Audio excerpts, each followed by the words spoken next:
ये आकाशवाणी है। कोविड-19 विशेष कार्यक्रम के अंतर्गत प्रस्तुत है कोरोना वायरस संक्रमण की वर्तमान स्थिति पर चर्चा, जिसे प्रस्तुत कर रहे हैं आकाशवाणी संवाददाता नवीन सक्सेना। इस कार्यक्रम में आमंत्रित स्वास्थ्य विशेषज्ञ हैं डॉक्टर राम मनोहर लोहिया अस्पताल के डॉक्टर A.K. वार्ष्णेय। नमस्कार। कोरोना जागरूकता श्रृंखला के कार्यक्रम में आपका बहुत बहुत स्वागत है। कहते हैं कि अगर आपने मन में ठान लिया है तो कोई भी मुश्किल जो है फिर आपको हरा नहीं सकती है। मन में ठान लिया था कि कोरोना को दूर भगाएंगे, बहुत जल्दी एक स्वस्थ भारत, एक स्वच्छ भारत की तरफ हम बढ़ते चले जाएंगे। लेकिन ये सब चल ही रहा था कि अचानक एक और नया वेरिएंट ओमाइक्रॉन ने दस्तक दे दी है। हालांकि अभी मामले बहुत कम हैं, लेकिन अगर विदेशों की बात करें तो कई देश ऐसे हैं जहां पे मामले लगातार बढ़ रहे हैं। अलग अलग तरह की स्टडीज जो हैं इस वायरस को लेकर आ रही हैं, अलग अलग तरह की बातें की जा रही हैं, बहुत सी जिज्ञासाएं हैं, बहुत से प्रश्न हैं।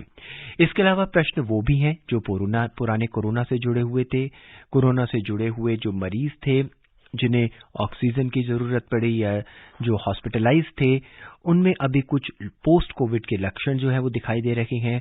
काफी महीने हो चुके हैं ठीक होने के बावजूद भी उनमें कहीं ना कहीं कोई ना कोई समस्या है। ऐसी बहुत सी जिज्ञासाएं हैं, बहुत से प्रश्न हैं जिनका समाधान जो है हम लगातार खोजते हैं।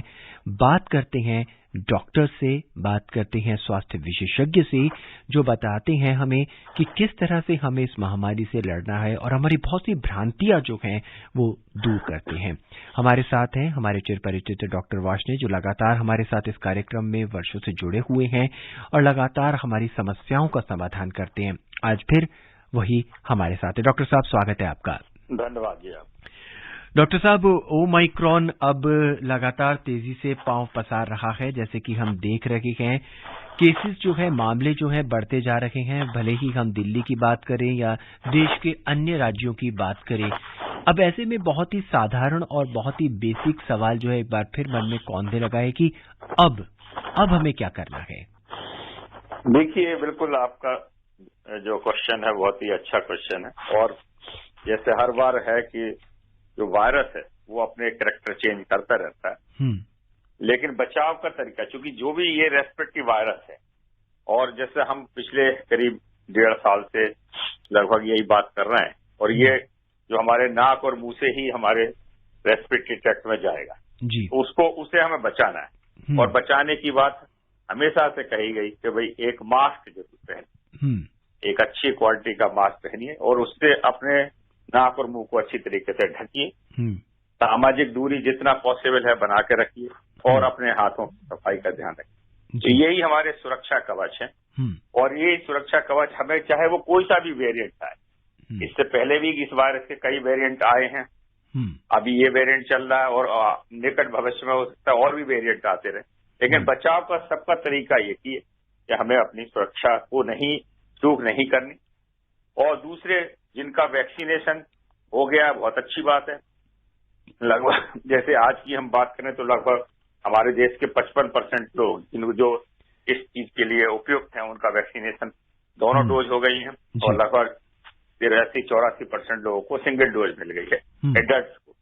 तो ये एक खुशी की बात है। तो जिनका वैक्सीनेशन अभी नहीं हो पाया या जो किसी वजह से उससे डर रहे हैं वो अपना वैक्सीनेशन जरूर कराएं, और जिनकी सेकंड डोज रह गई है वो अपनी सेकंड डोज लगाएं।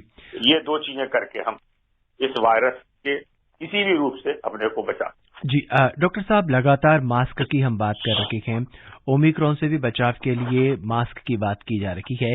क्या इसमें वही मास्क जो हमने कोविड-19 में अपनाए थे वही जरूरी है, या कुछ अलग तरह के या कुछ स्पेशल मास्क हमें ओमिक्रॉन से बचा सकते हैं? नहीं, सेम मास्क कोई भी, देखिए मास्क वही है और उसका वही तरीका है, चाहे हम N95 मास्क इस्तेमाल करें, चाहे सर्जिकल मास्क करें, या कॉटन के बने हुए ट्रिपल लेयर मास्क यूज करें, जो भी लोग अफोर्ड कर सकते हैं उसके हिसाब से मास्क वही है। क्योंकि देखिए कोई भी मास्क का पर्पज है कि वायरस को हमारे भीतर ना जाए। अब हर मास्क की नेचुरली क्षमता अलग होती है। जब हम N95 की बात करते हैं तो ये लगभग 95% जो है वायरस पार्टिकल को भीतर जाने से रोकता है। अगर हम सर्जिकल मास्क की बात करते हैं तो ये 60-70% करता है। कॉटन के मास्क की बात करते हैं तो जो ट्रिपल लेयर है वो लगभग 50% को करते हैं। तो हम उसमें 2 मास्क भी एडवाइज करते हैं कि अगर ऐसे है तो 2 मास्क पहन सकते हैं, तो वो सुरक्षा और बढ़ जाती। तो मास्क वही है, और ये मास्क हमारे को वायरस से भी बचाते हैं, पॉल्यूशन से भी बचाते हैं। जी डॉक्टर वार्ष्णेय, कोविड-19 की जब लहर थी, जब कोविड-19 से लोग पीड़ित हो रहे थे, तो 2 से 3 दिन बाद उसके लक्षण दिखाई देते थे। क्या ओमाइक्रॉन में भी ऐसा ही है कि कुछ दिनों बाद इसके लक्षण दिखाई देते हैं, और क्या इसके लक्षण कोविड-19 के जो लक्षण है उससे अलग तरह के हैं? देखिए, अभी जितनी भी रिपोर्टें आई हैं, ये वायरस के लक्षण, इन्फेक्शन का रेट तो जरूर ज्यादा बताया जा रहा है कि तेजी से फैलता है, और लेकिन लक्षण बड़े हल्के बताए जा रहे हैं। जितने भी लोगों में माइल्ड से मॉडरेट लक्षण है, और ज्यादातर केस में सर्दी जुकाम के लक्षण ज्यादा आ रहे हैं जी।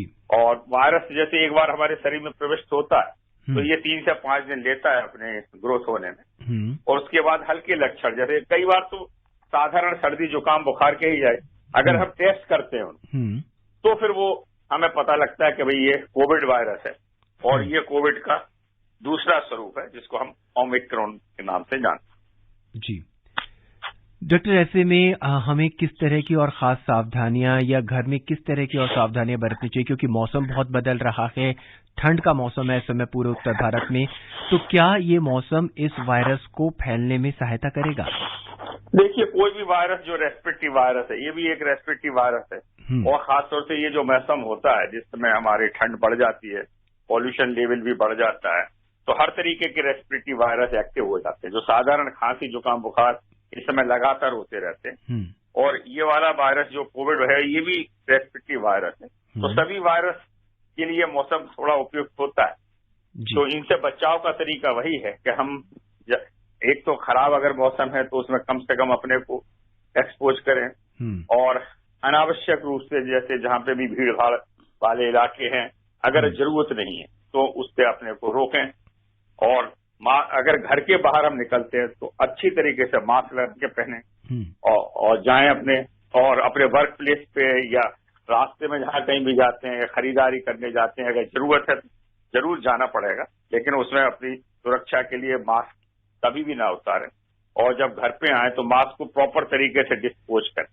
अगर वो साधारण सर्जिकल मास्क है 4 से 6 घंटे में खराब हो जाता है, तो उसकी बाहर की तरफ से उसको उतार के डिस्पोज करें, और फिर अपने हाथों को अच्छी तरीके से साबुन पानी से धो लें।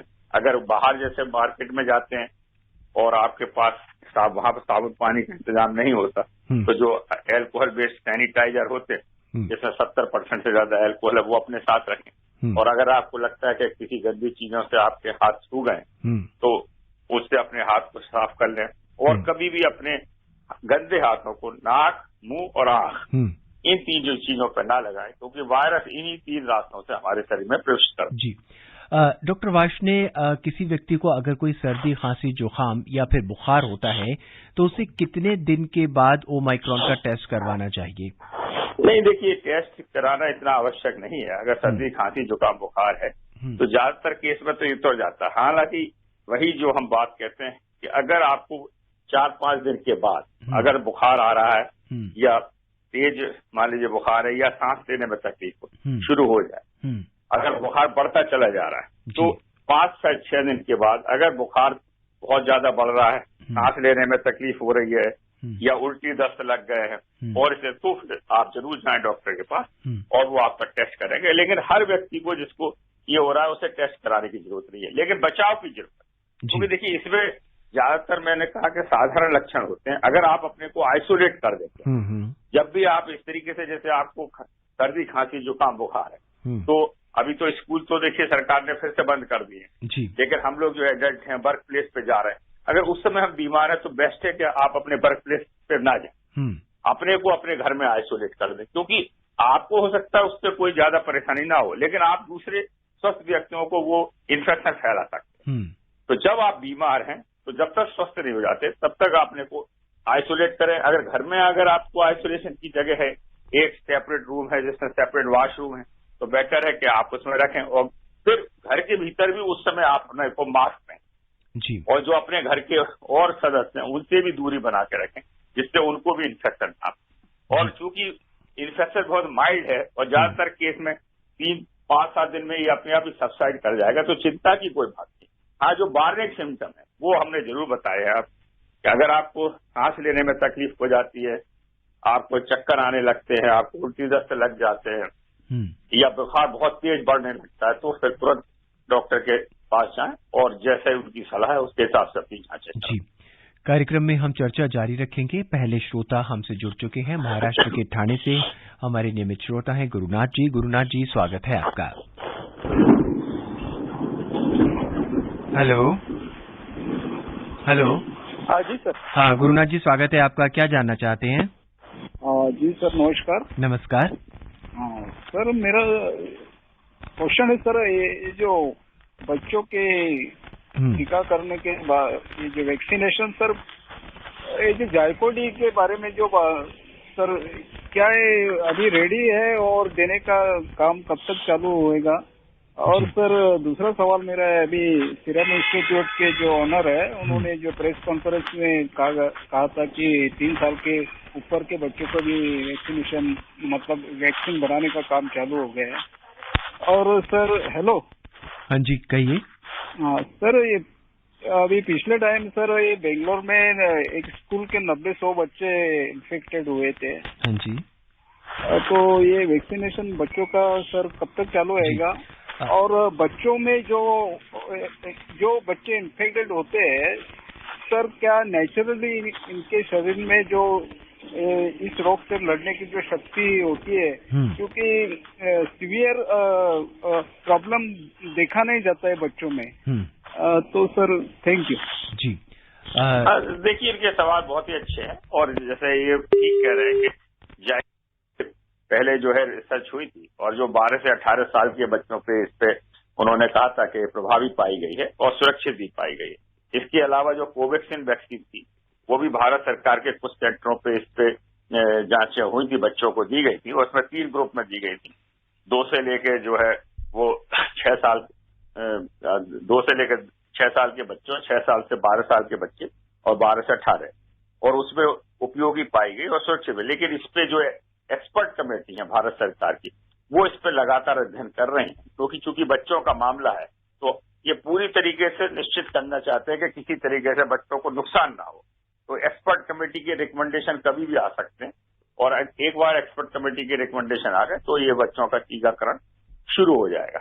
हाँ, जैसा इन्होंने ये कहा कि ज्यादातर हम लोगों ने ये देखा है कि बच्चों में इन्फेक्शन तो होता है पर लक्षण बड़े हल्के होते हैं और ज्यादातर वो सीरियस नहीं पाते। और इसका प्रमाण ये है कि जब हम लोगों ने एंटीबॉडी टेस्ट करे जो समाज में, तो लगभग 80-90% लोगों में एंटीबॉडी पाए गए, एडल्ट में भी और बच्चों में भी जी। और जबकि उनको कोई खास लक्षण नहीं हुए थे, बहुत हल्का सर्दी खांसी जुकाम होता है या काफी लोग एसिम्प्टोमेटिक थे। लगभग 1/3 लोग जो है एडल्ट और बच्चे बिल्कुल एसिम्प्टोमेटिक थे, उन्होंने कहा कि हमें कोई बीमारी थी। तो ये एसिम्प्टोमेटिक इन्फेक्शन भी होता है, तो ये सिद्ध करता है कि ये जो बीमारी के लक्षण है बच्चों में काफी हल्के होते हैं। तो ये एक बहुत ही मतलब अच्छी स्थिति है कि बच्चे ज्यादा सीरियस नहीं होते, लेकिन फिर भी जागरूक रहना है। इसका ये मतलब नहीं है कि हम लापरवाह रहें और बच्चों को एक्सपोजर करने दें या कहीं भी गए। तो जितनी सुरक्षा के उपाय हैं जो एडल्ट के लिए बताए गए हैं वो भी बच्चों के लिए भी लाभकारी। जी, हमारे अगले श्रोता हैं गुरुग्राम से सुभाष जी। आइए इनका प्रश्न भी सुनते हैं। सुभाष जी, स्वागत है आपका आज के इस कार्यक्रम में। नमस्कार नवीन सर। जी नमस्कार, क्या जानना चाहते हैं? डॉक्टर साहब को भी नमस्कार। जी नमस्कार सर, आज मैं मार्केट में देख रहा हूँ कि लोग मास्क लगाने से जो है तो कतराते हैं, और इसका मतलब क्या मतलब रीजन होना चाहिए? लगाना बहुत आवश्यक है तो सर, बहुत जरूरी है सर। लेकिन एक सवाल और है सर कि बच्चों में कितने वर्ष के बच्चों के मतलब लगना शुरू होगा, मतलब टीका जो आएगा मार्केट में उनके लगने के लिए कितने वर्ष शुरुआती मतलब 3-4 वर्ष या 12 वर्ष तक के अंदर से शुरू होगा, या मतलब कितने वर्ष तक? ये आप कृपा करके बताइए मुझे प्लीज। Thank you. देखिए, आपका सवाल बहुत अच्छा है और जैसे मैंने अभी शायद इससे पहले आपने सुना नहीं बताया कि स्टडीज सब ग्रुप में हुई है और ज्यादातर विदेशों बच्चों को टीकाकरण 12 से 18 वालों का किया गया है बाहर के देशों में, और वो सुरक्षित पाया गया, प्रभावी पाया गया। हमारे देश में लगातार उस पर अभी अध्ययन चल रहा है और जो एक्सपर्ट कमेटी है उसका अध्ययन कर रही है एक बार अगर वो इस निष्कर्ष पर पहुंच जाते हैं कि ये पूर्ण रूप से सुरक्षित है, तो वे बच्चों का भी शुरू हो जाएगा। डेफिनेटली जो शुरू के बड़े बच्चे हैं पहले उन्हीं से शुरू करेंगे, तो भी जो छोटे बच्चे हैं ज्यादातर 5-6 साल के, वो ज्यादातर घरों में ही रहते हैं, तो उनकी सुरक्षा हो जाती है। लेकिन जो बाहर बड़े बच्चे हैं 12 से ऊपर वाले, वो तो लगभग एडल्ट जैसा ही बिहेव करते हैं, तो पहले टीकाकरण उन्हीं को करेंगे। और उसमें चूंकि इम्यूनिटी लेवल भी थोड़ा सा बेटर होता है, तो पहले उनसे शुरुआत करेंगे। लेकिन अगर जैसे जैसे भी रिसर्च आएगी, जैसे कोविड वैक्सीन के बारे में बताया कि 3 ग्रुप में इसकी स्टडी कराई गई है, और तीनों ग्रुप में ये प्रभावी भी पाया गया और सुरक्षित भी पाया गया, और एक्सपर्ट कमेटी के रिकमेंडेशन की बस इंतजार है। एक बार उन्होंने दी तो फिर ये टीकाकरण शुरू होता है। जी, इस बीच हमारे अगले श्रोता हमसे जुड़ चुके हैं, आइए उनका प्रश्न भी सुनते हैं। बन्ने हमारे साथ जुड़ चुके हैं फैजाबाद से। स्वागत है आपका। जी नमस्ते सर, और डॉक्टर साहब को भी नमस्कार। जी नमस्कार। क्या जानना चाहते हैं आप? सर जी, ये जैसे मान लो मैंने टीका लगवाया है, तो जैसे अगर बुखार आ जाए तो कितने दिन बाद दवाई कर सकते हैं, खा सकते हैं सर? और मेरा सर ये सवाल और ये है कि जो ओमिक्रॉन निकला हुआ है, ये जैसे अगर होता है तो कितने दिन में इसका सिस्टम आता है जैसे इंसानों के ऊपर? जी डॉक्टर साहब देखिए, एक तो सबसे बड़ी बात है कि 2-3 चीजें। एक तो वैक्सीनेशन कराना बहुत आवश्यक है। दूसरे, पहले भी हमने कई प्रोग्राम में कहा कि देखिए कोई भी वैक्सीन जो है वो 100% प्रभावी नहीं होती, 100% प्रभावी है, वो लगभग 70 से 80% प्रभावी है। तो वैक्सीन लगवाने के बाद, दोनों डोज लगवाने के बाद भी आपको लापरवाह नहीं, जो कोविड एप्रोप्रिएट बिहेवियर है वो अपनाते ही रहना है। आपको मास्क भी पहनना है, पॉसिबल सामाजिक दूरी का भी पालन करना है, और अपने हाथ की सफाई भी करना है। अगर वैक्सीन लगवाने के बाद ज्यादातर हल्के लक्षण आते हैं 1-2 दिन तक, और उसमें अगर बुखार आता है तो थोड़ा बुखार उतारने वाली दवा ले सकते हैं। अगर कोई ज्यादा प्रॉब्लम है तो फिर तुरंत ही अपने जो डॉक्टर है जहाँ पे आपको वैक्सीनेशन लगी, या किसी भी कुशल चिकित्सक से आप अपना परामर्श कर सकते हैं। जी डॉक्टर वार्ष्णेय, दिल्ली में इस समय कुल 6 मामले सामने आए हैं, तो इन्फेक्शन की जो दर है वो क्या तेजी से बढ़ रही है, हम ये समझे, और ये समझे कि आने वाले जो दिन है वो कुछ ज्यादा खतरनाक होने की संभावना है? देखिए, अभी बहुत जैसे आपने कहा कि 6 मामले आए हैं, तो इतनी ज्यादा चिंता की बात तो नहीं है, क्योंकि इतने दिनों से जैसे ओमिक्रॉन की बात चल रही है और केवल 6 ही केस डिटेक्ट हुए हैं। ज्यादातर केस अभी भी डेल्टा वायरस जो पहले था उसी के केसेज आ रहे हैं। लेकिन हम बचने का देखिए एक ही तरीका है, तो हमें अपने सुरक्षा के उपाय अपनाते रहना चाहिए। और ओमिक्रॉन एक नया जरूर उसका वेरिएंट है, परंतु जितनी भी अभी तक जानकारियां हैं वो इतना ज्यादा गंभीर नहीं है। ज्यादातर बहुत ही हल्के लक्षण आ रहे हैं, और ज्यादातर मरीज, जो 6 मरीज आपने बात करी, वो LNJP अस्पताल में गए थे, जिसमें एक डिस्चार्ज भी हो गया। बाकी मरीज भी बहुत हल्के लक्षण के साथ आए, कोई भी गंभीर नहीं हुआ। लेकिन इसका ये मतलब नहीं है कि हम लापरवाह है, हमें अपनी सुरक्षा पूर्ण रूप से करनी ही है। जी डॉक्टर साहब, ओमिक्रॉन के जहां तक मामलों की बात है, हम देश की बात करें या विदेश की बात करें, तो अक्सर खबरों में ये आ रहा है कि हॉस्पिटल में जितने लोग एडमिट हुए हैं उन्हें ओमिक्रॉन है। तो क्या ओमिक्रॉन से पीड़ित हर व्यक्ति को क्या हॉस्पिटल जाना पड़ सकता है क्या? नहीं, देखिए, अभी चूंकि शुरुआती है तो सरकार भी ये कहती है जांच के बाद उन्हें रख लेते हैं, ये देखने के लिए कि उनमें किस तरीके के लक्षण आ रहे हैं। जी। और ये एक बड़ी अच्छी बात है कि ज्यादातर मरीजों में बहुत ही मामूली, बहुत ही हल्के या मॉडरेट लक्षण आए। कोई भी मरीज इससे सीरियसली प्रभावित नहीं हुआ जिसको क्या ऑक्सीजन की जरूरत पड़ी हो या वेंटिलेटर की जरूरत पड़ी हो। तो अभी उस पर सिर्फ एहतियात के तौर पर उनको रखा गया। कुछ समय में अगर ये लगता है कि नहीं ये इतना गंभीर नहीं है, तो फिर जैसे पहले हमने और वायरस इन्फेक्शन इसी के जो और स्वरूप है, घर पे भी सबको आइसोलेशन करके इलाज किया था, उसी तरीके से इसका इलाज किया जाता। डॉक्टर साहब, एक प्रश्न और भी मन में उठ रहा है, बहुत ही व्यवहारिक सा प्रश्न है। अगर किसी व्यक्ति को कोविड-19 का डेल्टा वेरिएंट से संक्रमण हुआ है, तो क्या उस व्यक्ति को अब ओमिक्रॉन से भी संक्रमण हो सकता है? हाँ, देखिए, बहुत अच्छा सवाल है। और ये देखा गया कि जिन लोगों ने 2 वैक्सीन लगवाई तो उनको जो वैक्सीन से हुआ उन लोगों में भी इन्फेक्शन हो गया है। कई बार उनमें भी डेल्टा इन्फेक्शन भी हुआ था और ओमिक्रॉन भी हो सकता है, क्योंकि मैंने कहा कि वैक्सीन देखिए 100% प्रभावी नहीं। इसी तरीके से जब आपको नेचुरल इन्फेक्शन होता है तो नेचुरल इन्फेक्शन में भी जो एंटीबॉडी बनती है, कुछ लोगों में एंटीबॉडी बहुत ही कम बनती है, कुछ में वो 3 से 6 महीने में काफी हद तक कम हो जाती है। तो उस पीरियड के बाद 3 से 6 महीने के बाद वो लोग उतने ही वल्नरेबल होते हैं दूसरे वेरिएंट से भी या उसी वेरिएंट से, क्योंकि कोई भी वेरिएंट इसमें लंबे समय तक की इम्यूनिटी या लाइफ लॉन्ग इम्यूनिटी नहीं दे रहा है। तो इसीलिए लगातार जैसे ये बात भी चल रही है, कुछ अध्ययन जैसे बहुत से विदेशों में बूस्टर डोज की भी बात चल रही है कि भाई 2 वैक्सीन लगा दी, उसके बाद अगर 6 महीने बाद इम्यूनिटी कम हो रही है तो हम बूस्टर डोज लगाएं, जिससे कि इम्यूनिटी का लेवल और बढ़ सकता है। और उसमें पहले ये होता है कि जो हाईली वल्नरेबल ग्रुप जिनको कोमॉर्बिडिटी ज्यादा है या जो फ्रंट लाइन वर्कर हैं, हेल्थ वर्कर हैं, पहले उनसे शुरू किया जाए। और इस पे भी भारत सरकार में मंथन चल रहा है कि भाई बूस्टर डोज लगाया जाए या नहीं लगाया जाए या उसका कितना फायदा होगा जी। तो अभी रिकमेंडेशन हमारे देश में नहीं है, परंतु विदेशों में कई जगह बूस्टर डोज भी दी जा रही है जी। हमारे अगले नियमित और जागरूक श्रोता हैं गांधीनगर दिल्ली से धर्मवीर जी। आइए उनकी जिज्ञासा और उनका आज का प्रश्न सुनते हैं। धर्मवीर जी, स्वागत है आपका। नवीन जी नमस्कार। नमस्कार।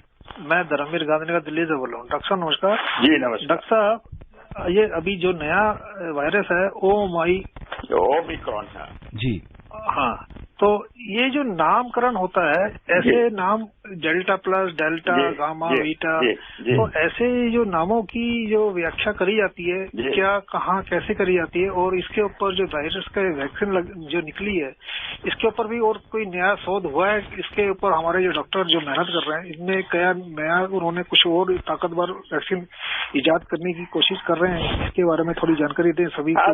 देखिए, ये जो ग्रीक लेटर्स हैं ये सारे के सारे, और जो WHO है उन्होंने अपना एक बनाया हुआ जो इन वायरस को संबोधित किया हुआ है, जो आपने कह रहे हैं डेल्टा प्लस, इससे पहले अल्फा था, बीटा था, और जो अभी ओमिक्रॉन है उसके बीच में 1-2 लेटर हैं वो छोड़ दिए हैं। तो ये नॉमेनक्लेचर की एक प्रक्रिया होती है जो कि WHO डिसाइड करता है, परंतु ये ग्रीक वर्ड है जो करते हैं, तो उसके तरीके से इसका नॉमेनक्लेचर होता है जी।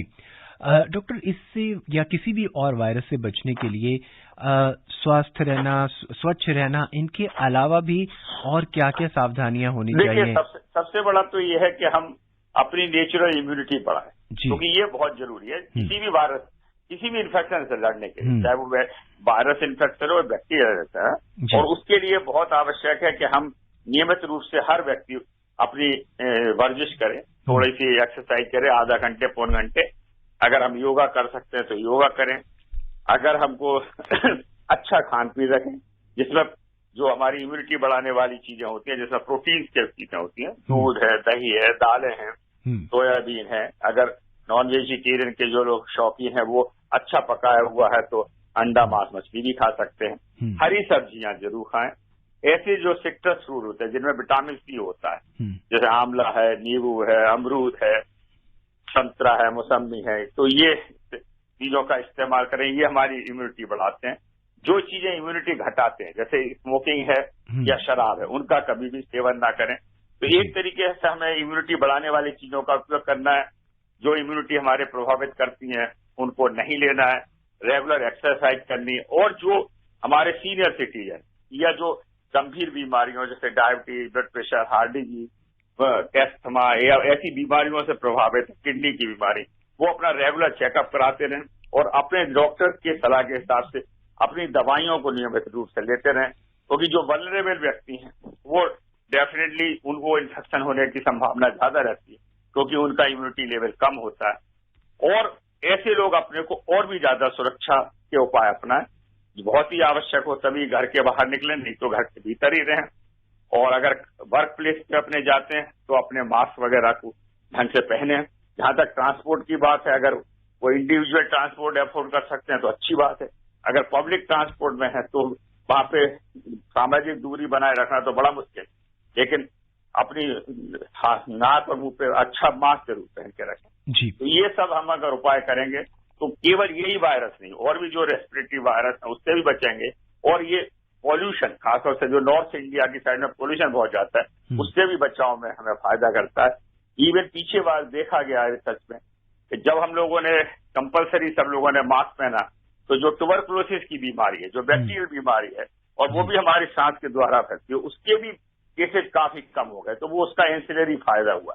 तो इसलिए अगर हम इसको अपनी आदत में ही डालें कि अगर ये हम बाहर हैं तो अपने मास्क पहन के ही निकलें, तो ये हमें कई बीमारियों से बचा सकते। हमारे अगले श्रोता हैं गाजियाबाद लोनी से मोहम्मद यामीन। मोहम्मद यामीन जी, स्वागत है। नवीन सर नमस्कार। नमस्कार यामीन साहब, क्या जानना चाहते हैं? नमस्कार जी। तो मैं यामीन भाई रेडियो वाला, मैं ये जानना चाह रहा था जैसे कि आजकल जो पहले कोरोना था उसके लक्षण तो अलग थे, ओमिक्रॉन के लक्षण क्या उससे अलग है, और ये जानना चाहिए जी। नहीं, ओमिक्रॉन के देखिए लक्षण हल्के लक्षण है, ज्यादातर केस में सर्दी, खांसी, जुकाम गए या हल्का बुखार पाया गया, बहुत ज्यादा सीरियस लक्षण नहीं पाए गए। जी डॉक्टर साहब, कुछ लोगों को दिखा है कि मास्क पहनते हैं फिर उतारते रहते हैं, फिर उन्हीं हाथ से फिर अपने मास्क पे हाथ लगा लेते हैं, और कई बार ऐसा भी देखा है जब लोग स्नीजिंग करते हैं या खांसी करते हैं तो अपने मास्क उतार देते हैं।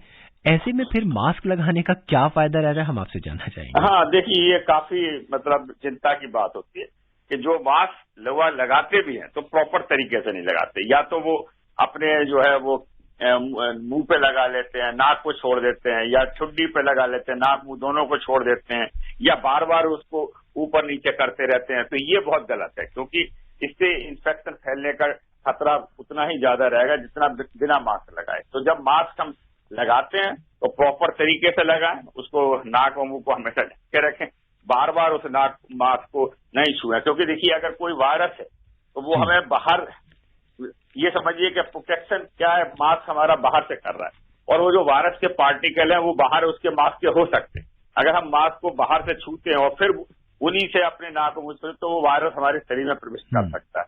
तो ये एक गलत तरीका है, इससे अपना बचाव जरूर करें, और हर एक को जागरूक होना कि किस तरीके से हमें मास्क पहनना चाहिए और किस तरीके से उसको डिस्पोज करना चाहिए। जी डॉक्टर साहब, वक्त अब हमारे पास निकलता जा रहा है, हम आपसे एक बार फिर जानना चाहेंगे और फिर चाहेंगे कि आप एक ऐसा संदेश हमारे सुनने वालों को दें ताकि लोग अपने आप को, अपने परिवार को और समाज को आने वाले किसी भी वायरस से पूरी तरह से बचा के रखें। मैं फिर से कहूंगा कि देखिए वायरस के, चूंकि आरएनए वायरस है, म्यूटेट करते रहते हैं, इसके कई वेरिएंट आए हैं, कई और भी आएंगे जी। सबसे बचने का तरीका यही है कि हम कोविड एप्रोप्रिएट बिहेवियर अपनाएं।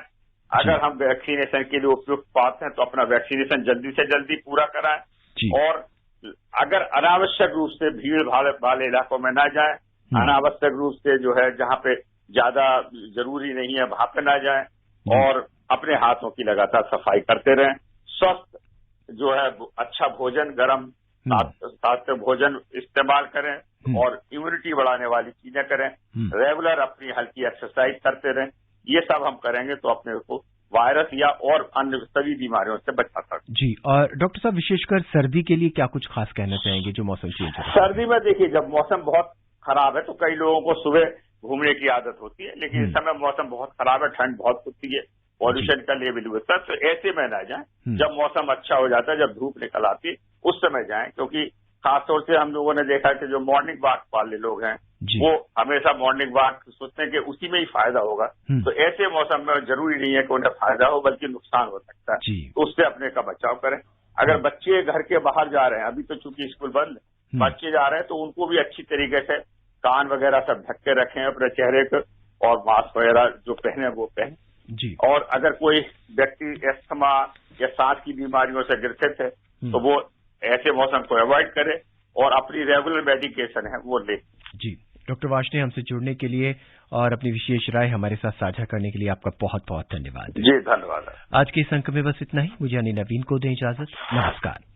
कोविड-19 विशेष कार्यक्रम के अंतर्गत अभी आप सुन रहे थे कोरोना वायरस संक्रमण की वर्तमान स्थिति पर चर्चा, जिसे प्रस्तुत कर रहे थे आकाशवाणी संवाददाता नवीन सक्सेना। इस कार्यक्रम में आमंत्रित स्वास्थ्य विशेषज्ञ थे डॉक्टर राम मनोहर लोहिया अस्पताल के डॉक्टर A.K. वार्ष्णेय। ये कार्यक्रम आकाशवाणी के समाचार सेवा प्रभाग द्वारा प्रस्तुत किया गया। इसे आप हमारे mobile app news on AIR और YouTube channel news on AIR official पर भी सुन सकते हैं। इस कार्यक्रम के संबंध में अपनी प्रतिक्रिया आप हमें ईमेल कर सकते हैं। पता है airnsdtalks@gmail.com। ये कार्यक्रम फिर से सुनने के लिए लॉग ऑन करें हमारी वेबसाइट newsonair.nic.in।